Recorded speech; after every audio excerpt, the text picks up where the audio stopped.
Hi friends అందరికీ.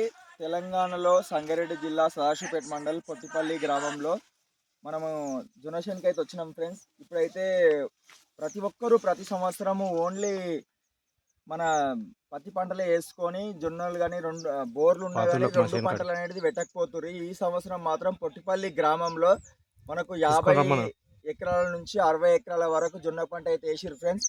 ఇదైతే Kaveri company seeds. ఇదైతే చూడొచ్చు మనము. మనకైతే ఈ దంట అనేది చాలా కిందికెళ్ళి మనకు ఇట్లా వస్తుంటుంది. ఒక్కొక్కటి ఒక్క దంటే కానీ ఇట్లా 4 పాయలుగా వచ్చి 4 మనకు ఎన్నులు అయితే ఇడుస్తుంది. ఇప్పుడైతే ఒక్కొక్క ఎన్ను ఇడుస్తుంది, మీకు ఇక్కడ చూడొచ్చు.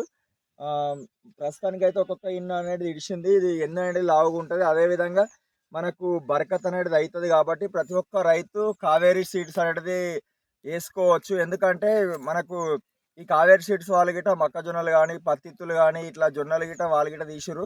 కావేరీ సీడ్స్ వాళ్ళది జొన్న పంట గిట్ట మంచిగా దిగుబడి అయితే వచ్చింది. ప్రతి ఒక్క రైతుకు తెలియజేయనిది ఏమనగైతే ఏదైతే మంచిగా పంట వండుతుందో, ఏదైతే దిగుబడి ఎక్కువ వస్తుందో, మనకు పెట్టుబడి తక్కువ అవుతుందో అదే ఎంచుకొని వేయాలని కోరుతున్నాము. ప్రతి ఒక్క రైతన్నకు తెలంగాణలో మేము తెలియజేయనిది ఏమదంటే బోరు సౌకర్యము, నీళ్ళ సౌకర్యము, బావి కానీ పక్కకు చెరువు కానీ ఉన్నా కానీ ప్రతి ఒక్కరు ఓన్లీ మన ఏమంటారు పత్తి పంట ఒకటే వేసుకొని ప్రతి సంవత్సరంలో ఒకటే పంట సాగు చేస్తుర్రు.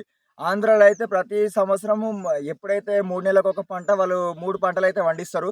మన తెలంగాణలో రైతన్నులందరూ పండియకపోతుర్రు. మేము ప్రతి ఒక్క వీడియోలో అట్లా కంపల్సరీ 2 పంటలు వేయాలని కోరుకుంటుంటివి.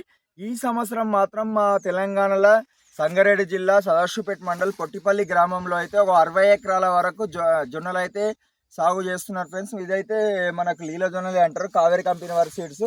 ఇట్లా వీళ్ళొక్కలే కాకుండా ప్రతి ఒక్క రైతులు గిట్ట మనకు జొన్నలు అయితే వేస్తున్నారు. ఇట్లా జొన్నల పంట 2 పంటలు వండియడం వల్ల ప్రతి ఒక్క రైతుకి ఏమవుతుందంటే భూమిలో అనేది సామ్రాజ్యం అనేది పెరిగి, అదేవిధంగా ఎక్కువ దీనికి కృత్రిమమైన పంట అనమాట. జొన్న కృత్రిమమైన పంట కాబట్టి మనకి ఎక్కువ పెట్టుబడి గిట్ట అవసరం ఉండదు. ఒకసారి కలుపు కట్టి నీళ్ళు పడితే సరిపోతుంది. ఈ జొన్న కానీ మనకు శనగలు కానీ ఔషధాలు కానీ గోధుమలు కానీ ఆవాలు కానీ ఎక్కువ పెట్టుబడి లేకుండా పండేటి పంటలు మిరపకాయలు కానీ ఈ పంటలన్నింటినీ వదులుకొని మనము ఖచ్చితంగా ఈ పత్తి పంట వేసి ప్రతి ఒక్కటి దానికి వేసి నుంచి మందులు కొట్టి అదంతా సాగు చేస్తున్నాము. అదంతా ఇడిచిపెట్టి ఇట్లా కృత్రిమమైన పంటలు పండించి ప్రతి ఒక్కరూ మేల్కోవాలని ఇప్పటికే ప్రతి ఒక్క రైతు మేల్కున్నాడు. ఇట్లనే మేల్కోవాలని కోరుతున్నాము. ప్రతి ఒక్కరూ ప్రతి సంవత్సరము నీళ్ళ సౌలతున్నారు 2 పంటలు వేసి అవసరం ఉన్నంత దిగుబడి తీసి పండించుకోవాలి. మన భూమి గిట ఎక్కువ మందులు కొట్టుడు ఉండదు కాబట్టి పత్తి కొట్టినట్లు ఈ జొన్నలు అనేది వేయడం వల్ల భూమిలో బలం అనేది పెరిగి మంచి పంటలు అనేది పండుతుంది ఫ్రెండ్స్. చూడొచ్చు మీరైతే. జై జవాన్ జై కిసాన్. రైతు బాగుంటేనే దేశం బాగుంటుంది. చూడొచ్చు friends. Watch the video. Thank you friends.